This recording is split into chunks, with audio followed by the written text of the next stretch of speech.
Bonjour, la personne qui pêche, c'est celle qui mourra, nous dit le livre d'Ézéchiel.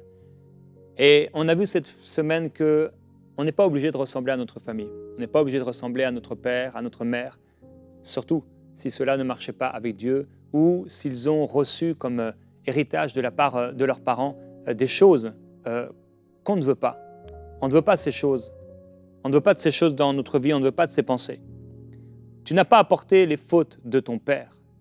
Ton père était peut-être un voyou, ta mère était peut-être, désolé de l'expression, on a dit ça d'elle, une fille facile, mais toi, non. Ce n'est pas parce que ta mère allait de lit en lit que tu dois aller de lit en lit, de relation en relation. Ce n'est pas parce que ton père trichait, il mentait, il trompait, il volait, il trafiquait les factures, que toi aussi tu dois agir ainsi. Tu n'as pas besoin de faire ça.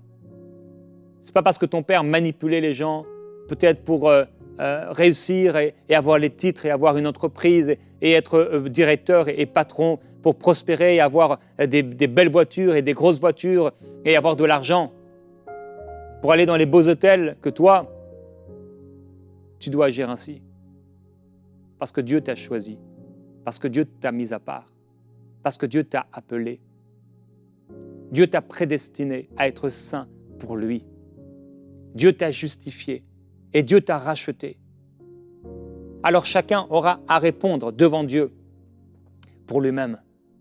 C'est la personne qui pêche qui mourra. Mais la personne au milieu de la famille et au milieu d'une famille qui ne marche pas avec Dieu, celui qui veut marcher avec Dieu, vivre dans la sainteté, celui-là verra la bénédiction du Seigneur se manifester dans sa vie. Tu peux être la seule personne de ta famille qui marche avec Dieu.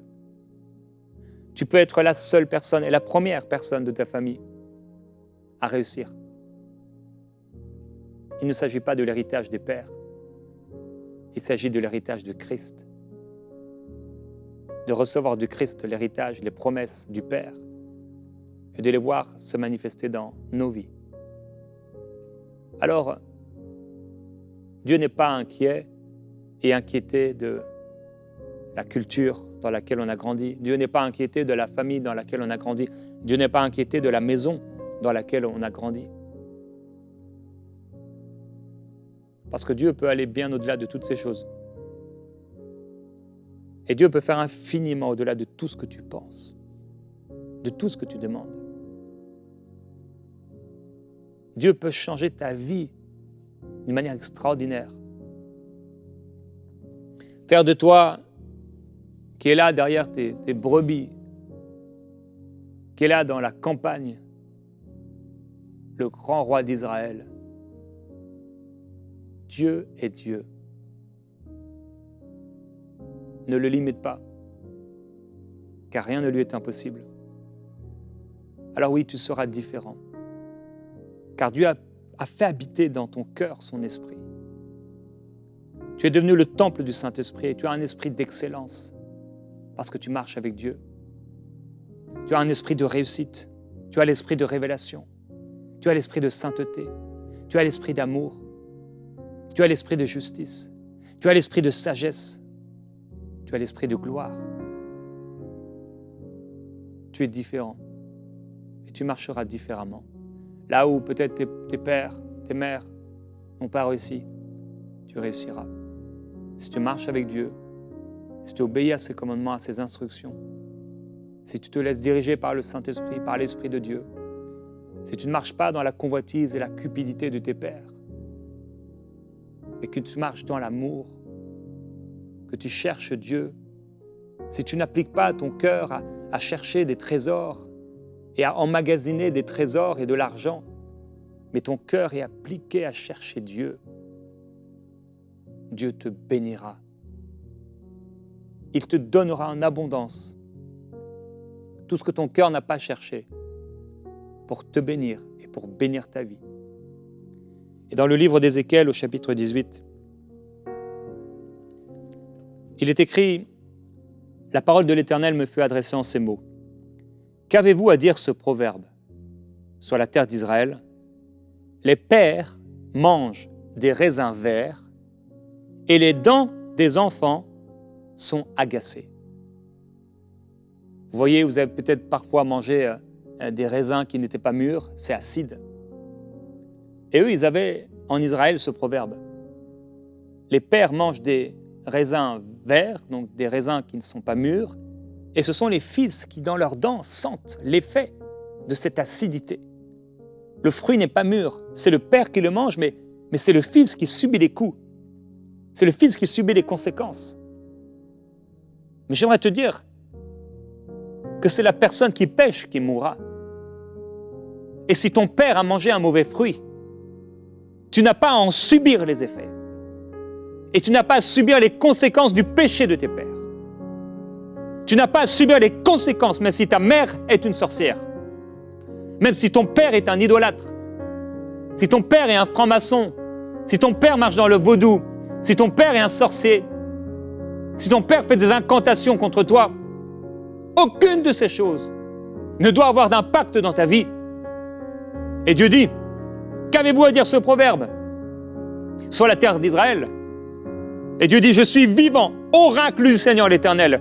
Vous n'aurez plus lieu de dire ce proverbe en Israël. Et je le dis, oracle du Seigneur. Il n'y a plus lieu de dire ce proverbe. Car les incantations de ton père n'auront aucun effet sur toi à partir d'aujourd'hui. Et les malédictions de ta mère n'auront plus aucun impact dans ta vie. Cet accident n'arrivera pas. Cette fausse couche n'arrivera pas. Cet échec ne réussira pas. Car le Seigneur est avec toi. Et il dit oracle de l'Éternel, cela n'arrivera pas. Cela ne réussira pas. Dieu dit, voici, toutes les âmes sont à moi. L'âme du Fils comme l'âme du Père. L'une et l'autre sont à moi. L'âme qui pêche est celle qui mourra.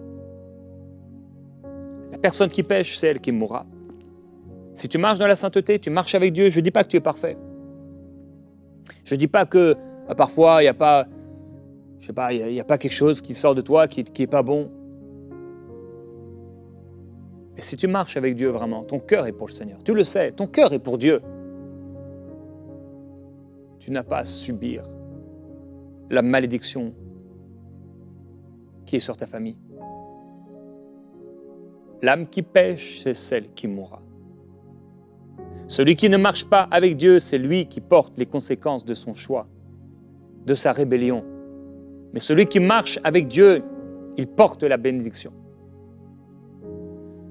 Dieu dit l'homme qui est juste, qui pratique le droit et la justice, qui ne mange pas sur les montagnes et ne lève pas les yeux vers les idoles de la maison d'Israël. Donc il mangeait sur les montagnes, c'était des repas occultes, des alliances par la nourriture à des idoles.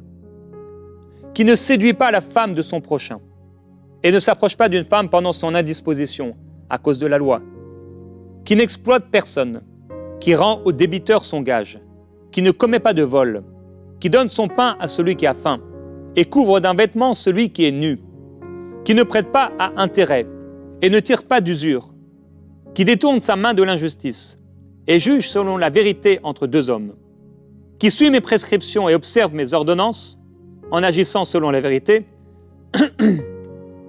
celui-là est juste. Il vivra à coup sûr, oracle du Seigneur, l'Éternel. Alors si tu marches avec Dieu, tu vivras. Refuse cette pensée. Refuse la voix de cet esprit qui veut te faire peur et te pousser à des actes et à des paroles, et même parfois à des prières. Refuse cela. Ne te soumets pas à un esprit contraire à celui de Dieu. Ne te soumets pas à l'injustice, ne te soumets pas à la sorcellerie, ne te soumets pas à la crainte, à la peur. Refuse, résiste à Satan. Et il fuira loin de toi. Crois en la parole de Dieu, elle est vraie, elle est véritable. Il n'y a en elle aucun mensonge, aucune injustice. Et Dieu dit, si cet homme donc qui marche avec lui engendre un fils qui soit un brigand, qui répande le sang ou qui commette envers son frère l'une de ses fautes, bien que lui n'ait commis aucune de ses fautes, son fils mange sur les montagnes, il séduit la femme de son prochain, il exploite le pauvre, le malheureux, etc. et tout ce qu'on a cité précédemment. Ce fils-là vivrait? Il ne vivra pas. Il a commis toutes ces horreurs, il sera mis à mort à coup sûr, que son sang demeure sur lui. Mais si cet homme engendre un fils qui voit tous les péchés que commet son père, qui les voit et n'agit pas de la même manière, donc cette fois-ci c'est le père. Il y avait le père qui marchait avec Dieu, le fils qui est un brigand, mais le fils, lui, il voit les péchés de son père, qui les voit et qui n'agit pas de la même manière. Il ne mange pas sur les montagnes, il ne lève pas les yeux vers les idoles de la maison d'Israël, il ne séduit pas la femme de son prochain, il n'exploite personne, etc. Et ce qu'on a cité précédemment. Celui-là ne mourra pas pour la faute de son père. Assurément, il vivra. C'est son père qui a été un oppresseur, qui a commis des vols envers son frère, qui a fait au milieu de son peuple ce qui n'est pas bien. C'est lui qui mourra pour sa faute. Vous dites, pourquoi le fils ne supporte-t-il pas le poids de la faute de son père? C'est que le fils a agi selon le droit et la justice. C'est qu'il a observé et mis en pratique toutes mes prescriptions. Assurément, il vivra. L'âme qui pêche, c'est celle qui mourra. Un fils ne supportera pas le poids de la faute de son père, et un père ne supportera pas le poids de la faute de son fils. La justice du juste sera sur lui, et la méchanceté du méchant sera sur lui. Je veux déclarer que cette malédiction du fait que ton père ou ton grand-père ou ton oncle ne marchait pas avec Dieu, qu'il traficotait avec les esprits impurs, qu'il couchait avec de nombreuses femmes, ces choses étaient mélangées à de la sorcellerie, des actes sexuels occultes, pour t'enfermer dans une prison de verre, enfermer tes nuits dans une prison, au niveau de ta sexualité, au niveau de ta sainteté, au niveau de ton estime. Tu as été enfermé dans une prison, comme une prison de verre, parce que ton père, parce que ton oncle, parce que cette personne de ta famille a eu des relations sexuelles occultes, est emprisonné dans son acte. Mais au nom de Jésus-Christ, je déclare que ce verre est brisé, éclaté par le joug de l'onction. Cette boîte, ce mur de verre, les parois de verre sont éclatées et brisées par l'onction de Dieu. Tu es libéré maintenant. Tu es libéré de cet esprit impur qui venait comme pour coucher avec toi. Tu avais cette impression. Tu te réveilles souillé, sale, souillé. Tes rêves sont impurs. Tu ne sais pas comment sortir. Tes rêves sont impurs, mais cela est mis à la lumière maintenant. Et dans le nom de Jésus-Christ, tu es libéré de cela. Cela n'arrivera plus. Et j'ordonne à tout esprit impur qui s'est attaché à ta vie de quitter ton corps, de quitter ton âme, de quitter ta vie et ta maison. Au nom de Jésus, ils ne pourront plus entrer. Car le feu de Dieu s'installe. Et tout comme Dieu a installé les anges et l'épée qui tournoie, le flambeau qui tournoie, empêchant Adam et Ève de retourner en Éden. De la même manière, il y a l'épée de Dieu, il y a le flambeau de Dieu, il y a les anges de Dieu et le feu de Dieu qui est autour de ta chambre, qui est autour de ton âme, qui est autour de ta maison, empêchant ces esprits impurs de s'attacher à toi. Maintenant, si tu marches avec Dieu, si tu marches vraiment avec Dieu, es-tu sérieux avec Dieu? Es-tu sérieuse avec Dieu? Tu ne peux pas jouer avec le diable. Tu ne peux pas jouer avec l'impureté. Sois saint, deviens saint dans toute ta conduite. Par l'Esprit de Dieu qui vit en toi. Par la grâce de Dieu qui vit en toi. Père, je veux te glorifier et te remercier. Parce que tu libères en ce moment. Et tu révèles en ce moment le nom de ces esprits. Comment ils ont pris place. Les choses qui ont été faites dans le secret. Dans les ténèbres. Et tu libères mes frères et mes sœurs de ces jougs sataniques qui reposaient sur eux, ces phobies, ces peurs, ces craintes, ces maladies que le médecin ne trouve pas et pourtant c'est là, les douleurs sont là. Ça s'arrête.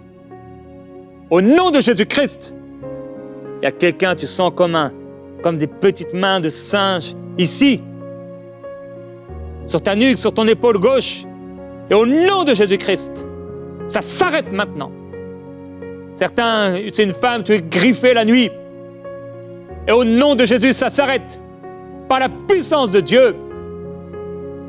Cette personne, tu vois cette chose qui monte sur toi, qui monte sur tes jambes la nuit. Et la puissance de Jésus-Christ te purifie maintenant et te libère. Le feu de Dieu est sur toi. Le feu du Seigneur est sur toi. Et un homme, tu es dans la prière et c'est comme si tes yeux se révulsent. Cobra satalaba yebre talama yebre satala. Tu es libéré maintenant. Cet esprit qui tenait ton intelligence, qui tenait tes pensées. Le Seigneur te libère. Le Seigneur te guérit. Le Seigneur te délivre. Je vois cet enfant, une image que j'avais eue il y a 2 ans, 3 ans. Cet enfant qui est là et qui marche. Et qui, avec son pied, il tape dans des cailloux. Ça a commencé dans l'enfance. Et les esprits qui se sont attachés à toi dans l'enfance te quittent. Tu étais un enfant. Et tu n'as pas voulu ces choses, mais c'était là. Et ça s'est attaché à toi à un moment. Mais au nom de Jésus-Christ, le Seigneur te libère. Le Seigneur te délivre. Le Seigneur te restaure. Et les handicaps, on a parlé de Méphibosheth. Christ n'était pas encore sur la croix. Christ n'était pas encore mort. Par ses meurtrissures, il n'avait pas encore été guéri, même si cela aurait été possible. Comme parfois on disait, y a-t-il un prophète? Y a-t-il quelqu'un, un sacrificateur qui pourrait guérir? Y a-t-il un prophète comme Élie qui pourrait guérir mon enfant? Et je déclare au nom de Jésus-Christ qu'il y a cet handicap que tu as reçu à ta naissance. Et le Seigneur te guérit et te libère et tu vas voir les mouvements que tu ne pouvais pas faire, la marche que tu n'avais pas, la démarche que tu n'avais pas. Au nom de Jésus-Christ, ça change. Tu es guéri. Il y a des maladies, une personne, vous avez des problèmes aux toilettes, de sel. Et la puissance du Seigneur te purifie maintenant. Ça s'arrête. Tu es guéri. Et une femme, tu as des pertes de sang. Et ces pertes de sang s'arrêtent. C'était là depuis longtemps, depuis longtemps. Il y a eu des temps où tu n'avais pas de règles et complètement dysfonctionnel. Après, tu as eu ces pertes de sang et d'autres pertes. Mais l'amour du Seigneur te libère. Et aussi te convainc de péché. Là où il y a eu du péché dans ta vie, maintenant, pardonne, relâche, libère. Sois restauré. Au nom de Jésus-Christ, sois restauré. Seigneur, merci. À toi qui on a fait manger des choses, on a fait manger des cheveux, on a fait manger des ongles, on a fait manger des choses impures. Tu as mangé des choses, tu ne savais pas ce que c'était. Tu vas le recracher. Au nom de Jésus-Christ, tu vas le recracher. Par la puissance de Dieu. Esprit impur, tu quittes ce corps maintenant. L'homme fort quitte ta vie. Quitte ce corps au nom de Jésus-Christ. Ça s'en va maintenant. Que tu le veuilles ou non, tu vas partir. Dans le nom du Seigneur, ça sort maintenant. Tu recraches ces choses entièrement et c'est fini maintenant. Tu es libéré, oracle du Seigneur. Les fils ne porteront pas les fautes de leur père. C'est l'âme qui pêche qui mourra. Dans le nom du Seigneur, recrache ces choses, n'aie pas peur. Tu en es libéré. Tu en es libéré parce que le Seigneur t'aime. Parce que le Seigneur t'aime. Ça s'en va. Merci Seigneur. Le Seigneur dit, si le méchant se détourne de tous les péchés qu'il a commis, s'il observe toutes mes prescriptions et la justice, assurément, il vivra, il ne mourra pas. Et je veux t'encourager, ne sois pas un fils rebelle, une fille rebelle à Dieu. Si tes parents ont marché avec le Seigneur, marche avec Dieu. Ne deviens pas comme les anges que Dieu avait créés et qui ont suivi Satan dans sa chute et qui sont devenus les anges déchus. Je parle à quelqu'un aujourd'hui, tu es né dans une famille chrétienne et tu t'es éloigné du Seigneur. Marche avec Dieu. Tu es là dans cette relation, tu vis dans cet appartement, tu as quitté tes parents dans de mauvaises conditions et tu vis là-dedans, dans la fornication, dans le péché, la masturbation et toutes sortes de vices. Il y a des choses comme ça, c'est impur. Et le Seigneur te dit de quitter, de faire demi-tour complètement à ton ancienne vie, à ta vie là, ce que tu es en train de vivre. Quitte, comme il a dit aux disciples, quitte tout et suis-moi. Je te le dis, le Seigneur me l'a dit, suivre ces gens sera pour ta perte. Suivre cette personne et ces gens, ce sera pour ta perte. Tu le regretteras amèrement. Si tu ne fais pas demi-tour, avant qu'il ne soit trop tard, repens-toi. Quitte cet appartement. Quitte cette région. Quitte tout pour le Seigneur. Et marche avec Dieu. On a vu dans ce passage, Dieu a parlé des idoles. Quitte ces idoles. Cette chose qui a pris la place de Dieu. Ce passage nous parle de celui qui séduit la femme de son prochain. Tu es dans une relation adultère. Tu es dans une relation avec un homme marié. Arrête. Arrête, qu'est-ce que ça va te donner? Tu vas te retrouver devant le Seigneur, devant Dieu, le Dieu Tout-Puissant qui a créé les cieux et la terre, et tu vas te retrouver face à face avec lui. Est-ce que tu crois qu'il va te laisser entrer? Si tu vis dans ces choses, tu ne peux pas jouer avec le péché. Tu ne peux pas jouer avec le péché. Dieu a établi des règles. Obéis au Seigneur.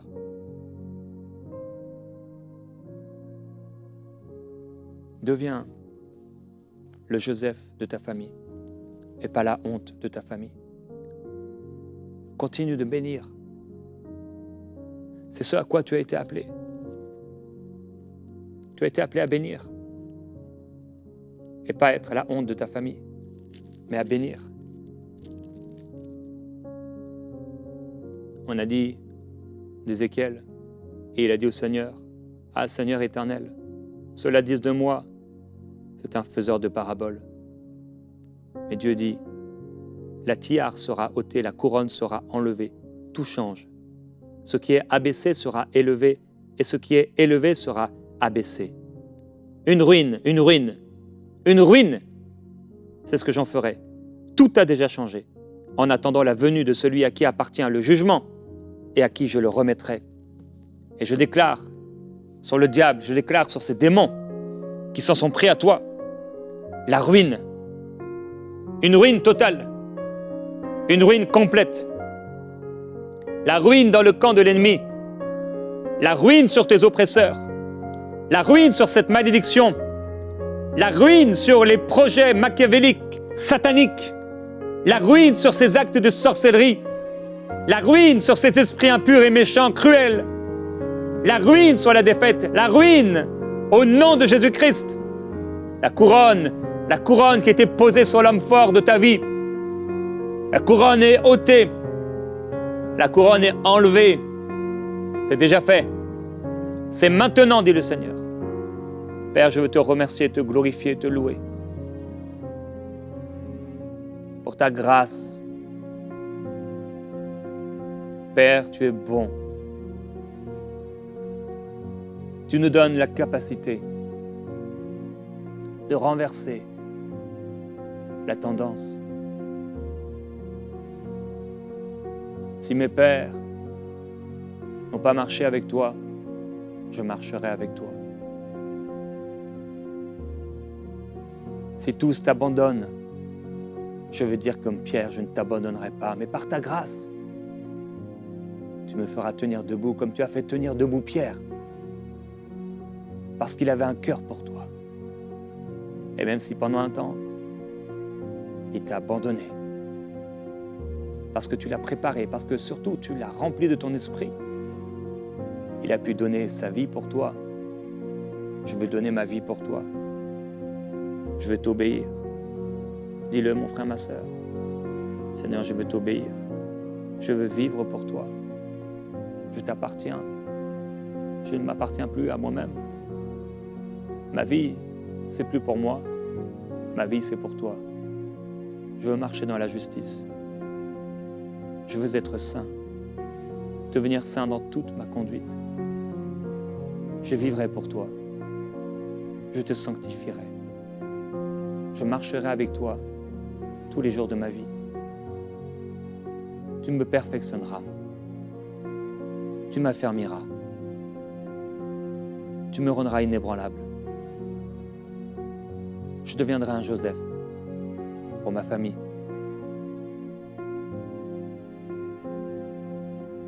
Tu me fais réussir. Tu me fais prospérer. Ta grâce est sur ma vie. Je serai un réconciliateur. Je serai rempli de douceur et d'amour. Je marcherai avec Christ. Je marcherai avec Christ sur tous les chemins où tu m'amèneras. Je marcherai avec Christ dans mon entreprise. Je marcherai avec Christ dans ma famille. Je marcherai avec Christ au milieu de ma maison. Je marcherai avec Christ en ville et à la campagne. Je marcherai avec Christ en vacances et au travail. Je marcherai avec Christ la nuit et le jour. Je marcherai avec Christ le matin et le soir. Je marcherai avec Christ, jeune et en vieillissant. Je marcherai avec Christ dans les rues, dans les magasins, à l'église. Je marcherai avec Christ devant les décisions à prendre, devant les dépenses, devant les ruses de l'ennemi, les tentations. Je marcherai avec Christ. Je marcherai avec Christ tous les jours de ma vie. Je marcherai dans la sainteté, dans la pureté, dans l'obéissance à tes commandements. Je suivrai tes instructions. Je t'aime, Seigneur. Je te glorifie. Ma vie sera un témoignage qu'on ne pourra enlever, un témoignage qui restera marqué. Je laisserai mon empreinte sur la terre par ta grâce. On dira à cette personne marcher avec Dieu, comme Noé a marché avec toi, comme Abraham a marché avec toi, comme Moïse a marché avec toi. Je marcherai avec toi et je te loue et je te glorifie parce que tu m'as choisi, parce que tu m'as aimé et parce que tu m'as mis à part. Merci Saint-Esprit de ta présence. L'âme qui pêche, c'est celle qui mourra. Mais moi, je marcherai dans la sainteté et je vivrai. Au nom de Jésus-Christ, moi et les miens, ce que tu m'as donné. Amen.